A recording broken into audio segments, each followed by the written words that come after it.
목사님들이 모여서 우리가 십계명을 지킬 필요가 있습니까? 왜냐하면 구약의 법이라는 거예요. 우리 예수님이 오셔서 은혜로 우리가 구원받았는데 우리가 꼭 십계명을 지켜야 되나요? 그러시더라고요. 자기들 별로 필요 없다고 생각했대요. 그리고 이 십계명 공부를 다 하고 난 다음에 한 목사님 그렇게 십계명이 중요한 줄 이제 알았다고 우리는 교회 가서 열심히 계명을 가르치겠다 이렇게 말씀하시더라고요. 아멘. 우리가 계명을 알아야 하나님의 마음을 알잖아요. 어떻게 사랑해야 하는지 알거든요. 이 계명이 우리를 얽매고 힘들게 하기 위해서 주신 계명이 아니고 어떻게 하나님을 사랑하는지, 어떻게 이웃을 사랑하는지에 대한 계명이기 때문에 우리가 그 계명을 잘 지키는 것은 예수 믿는 사람의 도리예요.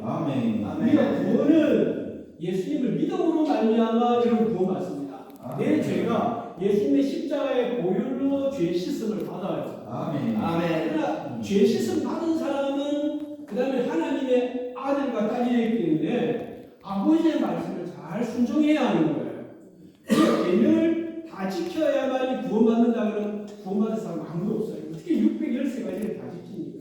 완벽하게 성경이 말하는 것을 천사도 다 지키기 어려울 거 아니에요. 천사도 다 지켰잖아요. 근데 인간이 완벽하게 다 못 지켜요. 일부러는 맞습니다. 그러나 예수님의 은혜를 구원받지만은 구원받은 사람은 아버지의 말씀에 순종하고 사랑을 이루어가는 것이 당연한 거거든요. 그렇기 때문에 우리가 이 사랑에 대한 개념은 배워야 된다. 이렇게 말할 수가 있습니다. 자, 이제 십계명이 10가지 계명이잖아요. 책을 읽으세요. 이 책은 제가 서점에서 사온 거라서 여러분이 돈을 받는데 할인해서 제가 드리면 나눠주세요. 이거 10,000원만 제가 받습니다. 나중에 오늘 찬성인도 하신 분 반장님이시죠? 반장님이 한 분씩 책값을 나누는 반장님이 여기 반장님. 여기 반장님도 반장님이 나중에 책값을 좀 젊으신 분. 네. 저는 제가 세 번이 되든지 4번이 되든지 제가 강의할 때 이 책을 일단 요약을 해서 제가 마스크를 해드릴 겁니다. 혹시 뭐 이거 갖고 있는 몇 권? 한번 더 있어야 되나요? 됐나요? 보니까. 됐죠? 네. 10권. 네, 10권이죠? 네, 10권이에요. 자, 그러면 그 책을 보시면 한 페이지 넘겨보십시오. 넘겨보시면 제 양면이 나와 있는데 저는 대한예수교 장로회 고신 이거 보셨어요? 네. 고신에서 공부했습니다. 그래서 대학 4년, 대학원 2년 해서 총 6년 공부하고 서울에 올라와서 우리 교회가 옛날에 풍가다dom이 있었어요. 그래서 이 학교가 가까워서 제가 마침 그때 이제 대학원 박사과정이 생겼어요. 그래서 들어와서 공부하고 이 구약학 PhD 과정, 그 박사과정도 PhD 과정이 있고 THD 과정이 있어요. 과정이 2개가 있는데 PhD 과정은 좀 논문을 실장에 써야 되는 좀 더 학술적인 그런 과정이에요. 그래서 PhD 과정에서 구약학에서 1번 졸업생이에요. 그래서 참 뜻깊고 또 이게 우리 모교이기 때문에 제가 이 학교 와서 공부하신 여러분들을 굉장히 사랑하게 됩니다. 저는 이제 구약에 대해서 여러 권의 책을 제가 쓰긴 했지만 제가 이제 이건 이제 학위 논문을 쓴 책이에요. 오늘 이 책은 이 책 가운데서도 8계명을 가지고 제가 논문을 썼습니다. 8계명은 무슨 계명이죠? 뭐 하지 말라? 도둑질 하지 말라. 아주 짧은 한 줄 가지고 논문을 썼어요. 그래서 도대체 그래서 뭐 책 한 권이 나올 만한 게 있을까 이런 생각하시겠지만 저는 그 히브리 동사를 연구를 했어요. 십계명에 나와 있는 동사를 연구했는데 우리가 도둑질하지 말라 그럴 때 목적어가 생략되어 있잖아요. 무엇을 도둑질하는지, 뭐 사람을 도둑질할 수도 있고, 양을 도둑질할 수도 있고, 또 돈을 도둑질할 수도 있고. 근데 목적어가 생략되어 있는 그걸 가지고 제가 연구를 한 거예요. 그 다음에 목적어에서도 이게 누구의 뜻이냐에 따라서 이게 하나님의 뜻이냐, 부모님의 뜻이냐, 이웃의 뜻이냐 달라지냐에 따라서 또 처벌이 달라요. 이런 걸 가지고 제가 연구를 해서 논문을 썼어요. 다른 부분이 이제 1개년부터 이제 다른 것들은 제가 이제 그 뒤에 학위를 받은 다음에 더 연구해서 추가로 이렇게 책을 만든 겁니다. 여러분들 이제 이 책을 공부하고 난 다음에는 목회를 하시는 분들은 교회에서 10가지 개념을 차근차근 강의식으로 하시면 돼요. 그래서 주로 설교를 잘 하시는 분들이니까 성경을 강의를 하시면서 이제 적어도 한 12번 정도는 이걸 설교할 수 있도록 제가 만들어 놨거든요. 그래서 맨 서론 한 번 하고요. 10가지 개념 10번 하고 마지막에는 예수님의 개념과 모세의 개념이 어떤 차이가 있느냐 그런 부분들을 제가 좀 나누었거든요. 그래서 한 12번 정도 시리즈로 쭉 이렇게 설교를 하시면 되고요. 또 이제 담임 안 하시는 분들은 여전도회나 남전도회나 청년회나 이런 분들에게 성경을 여러분 가르치시잖아요. 그럴 때 이 십계명을 가지고 차근차근 공부를 시킬 수가 있습니다. 그래서 여러분 배우시고는 꼭 다른 사람들에게 가르칠 수 있는 기회가 되기를 바랍니다. 우리가 먼저 배우는 것은 하나님 우리를 쓰시려고 불렀으니까 여러분 배우셔서 꼭 활용하시는 그런 기회가 되기를 바랍니다. 자, 그러면 이제 서론을 한번 열어봅시다. 이거 사진은요, 광야는 일반 산이나 골짜기나 이렇게 다 있는데 메말라 있죠. 그래서 풀도 잘 자라지 않는. 여러분이 시내산에 올라가면 시내산에 밑에만 좀 나무가 자라지 위로 올라가면은 거의 나무가 자라지 않습니다. 이제 서론 보시면 율법의 완성은 사랑이다 그랬잖아요. 그래서 이 십계명뿐만 아니라 구약의 모든 율법은 하나님의 사랑이 담겨 있다. 이렇게 여러분 이해하시면 될 것입니다. 자, 그럼 앞부분을 우리가 조금 읽어보도록 하죠. 자, 맨 앞에 우리 반장님부터 한번 읽어보실까요? 네. 페이지 9페이지. 8페이지. 예, 율법의 완성은 사랑이다. 그래요? 애들이 안 좋아서 읽어주시겠습니까?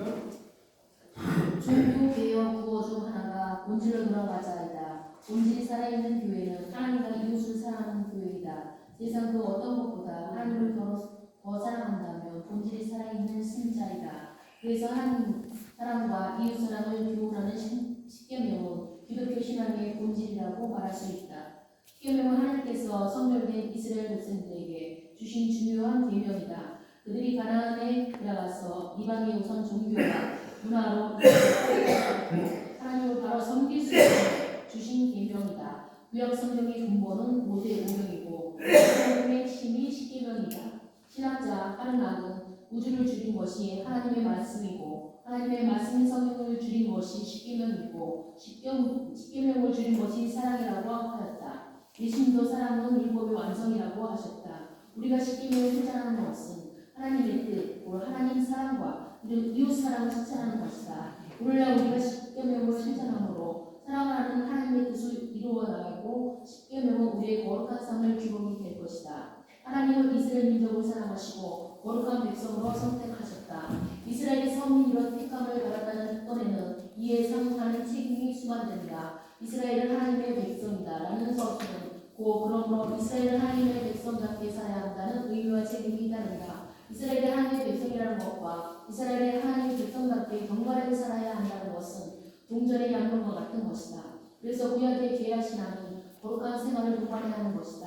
이스라엘 거룩한 삶을 통하여 선물의 의롭고 아름다운 모습이 구현되어야 한다. 그래서 거룩한 삶의 지침은 십계명은 이스라엘 민족에게 핵심적인 율법이 될 수밖에 없었다. 하나님의 명령을 거룩한 단순히 섬길 때 십계명은 하나님의 거룩한 법정이며 이스라엘 백성뿐만 아니라 그리스도로 인하여 구원을 받은 우리가 반드시 지켜야 할 삶의 규범인 것이다. 여러 선자들을 통하여 주신 구약 성경과 예수님 말씀하신 복음서와 사도들이 주신 말씀도 그 뿌리는 토라, 모세기 복음에 두고 있다. 십계명의 정신과 예수님의 말씀은 쌍충하지 않는다. 단지 예수님의 말씀과 그 율법을 상하는 관점에서 완성시킨 것이다. 일자의 최종학위 논문은 십계명 중 한 부분이었다. 학문적 연구에 더 나아가 성도들의 삶에 적용할 수 있는 열기를 만들기 위하여 다시 시kim을 요구하고 하게 되었다. 히브리어 원문에 충실하면서도 누구든지 이해할 수 있도록 쉽게 쓰려고 했었다. 지혜와 학문의 추종을 도모했던 솔몬은 여러 책을 집필하는 것은 끝이었고 많이 공부하는 것은 몸을 피곤하게 한다고 고백하였다. 인간이 아무리 공부를 많이 하고 지식의 산을 이루었다 하더라도 전지전능하신 하나님 앞에서 무지를 벗어날 수 없을 것이다. 넓은 대양의 한 종이 위에 인물을 갖다 부었다 해도 바다가 넘쳐나지는 않는다. 우리의 지식과 무지에 아무 상관없이 하나님의 지혜와 지식은 항상 우리 마음으로 충만하게 차고 넘친다. 이 부족한 책을 통하여 하나님의 교회와 그 지식이 필요한 자들에게 약간의 도움이 되었으면 합니다. 예, 감사합니다. 아멘. 그래서 아멘. 우리가 아무리 뭐 지식이 많다고 하나님 앞에서 아무것도 아니잖아요. 아멘. 하나님의 지식이 큰 바다라면은 우리는 한 동이 물에 예. 지나지 않는 부족한 것입니다. 그래서 제가 여러분 이렇게 같이 우리가 공부하지만 항상 우리가 부족한 것을 알고 잘 기도하면서 성령의 지혜를 얻을 수 있는 여러분이 되시기를 바랍니다. 아멘. 자, 10가지 개념이에요. 카스트라고 하는 학자가 하나님 왜 10가지를 주셨을까? 보통 성경에 12이 많이 나오잖아요. 12지 제다 이런데 십계명은 10가지를 주셨어요. 그래서 이 학자가 말하기를 우리 손가락이 10개가 아니구나. 손가락이 10개가 완전 숫자거든요. 우리 성경 완전 숫자가 몇 개가 있는데 4가 완전 숫자입니다. 동서남북 우리 한국 사람들은 죽을 사자를 좀 싫어하는데 유대인들은 사자를 좋아합니다. 이게 4개가 합하면 이게 꽉 차 있는 숫자예요. 그 다음에 완전 수가 10개입니다.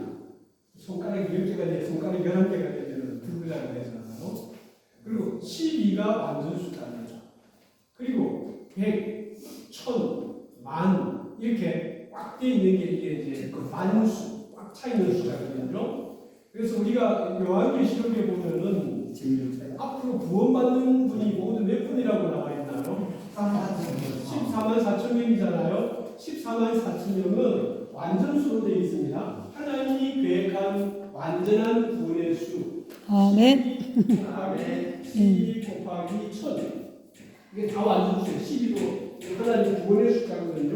예. 어떤 학자는 구약 시대에 하나님 선택한 사람, 신약 시대에 선택한 사람의 꽉 차 있는 숫자 이렇게 이야기합니다. 설명할 때.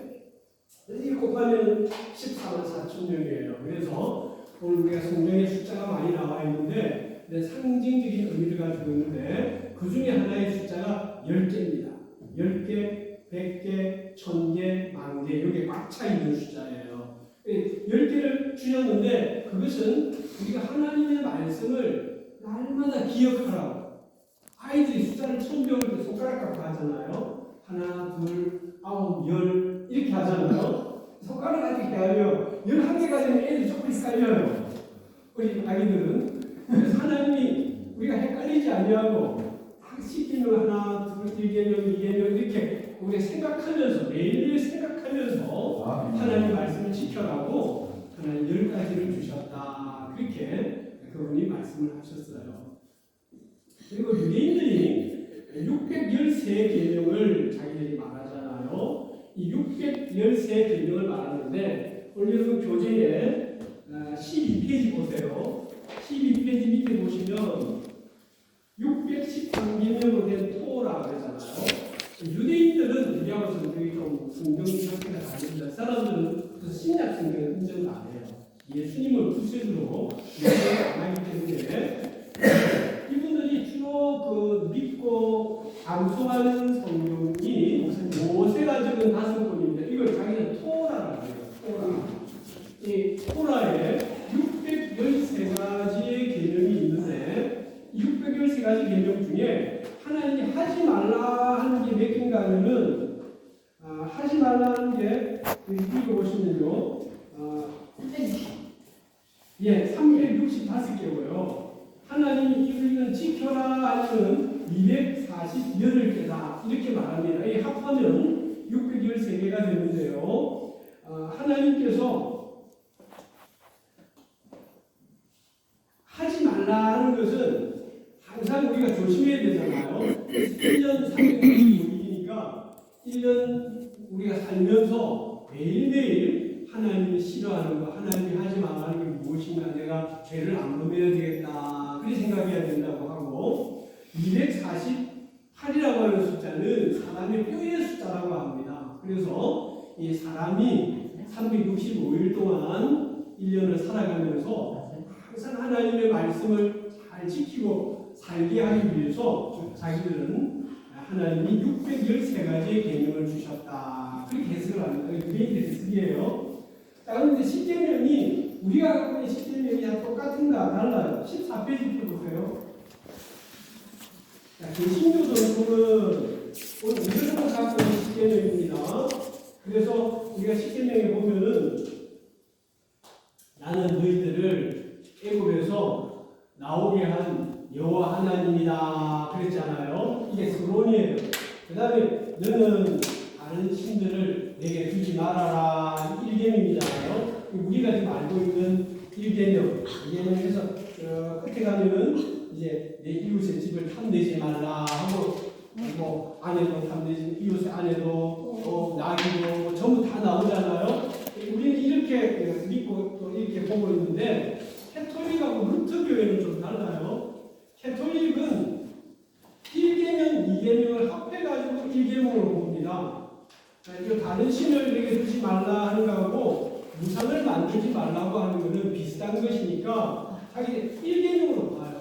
그러면 이걸 통합을 해버렸으니까 하나가 모자라잖아요. 그럼 하나 더 늘려야 돼요. 그럼 어디서 늘리는가 하면 내 끝에 가서 하나님 내 이웃을 집에 탐내지 말라는 걸 갖다가 두 개로 나누어요. 그래서 내 이웃의 집을 탐내지 말라는 건 2계명이고, 그 다음에 내 이웃의 아내나 하고 그 밑에 쭉 나오는 거는 10번째 계명으로 이렇게 두 개 나오는데, 그러니까 그래서 10개를 맞춰요. 그 다음에 유대인들은 어떻게 보는가 하면은, 유대인들은 제일 먼저 나오는 서론을 1계명으로 봐요. 그리고 우리가 말하는 1계명과 2계명으로 우리가 합해가지고 2계명을 봐요. 다른 건 똑같죠. 그러니까 그럼 유대인들은 왜 이 서론을 1계명으로 보는가? 이것은 하나님이 우리에게 말씀할 때 하나님이 누구신가, 이게 큰 중요하다, 이렇게 그분들은 생각합니다. 아멘. 자, 만약에 아버지가 자식에게 뭘 이제 말씀을 해요. 중요한 이야기를 합니다. 그럴 때, 철수야, 내가 1900 몇 년도에 내가 니를 낳았다. 내가 네 아버지다. 그리고 아버지의 권위가 있잖아요. 아멘. 우리가 아무 사람한테나 말을 잘 듣는 건 아니거든요. 지나가는 아저씨가 야, 이 오너라 그런다고 아이를 요즘 안 가요. 주사를 혹시나 뭐 이상한 사람 아니야? 이러거든요.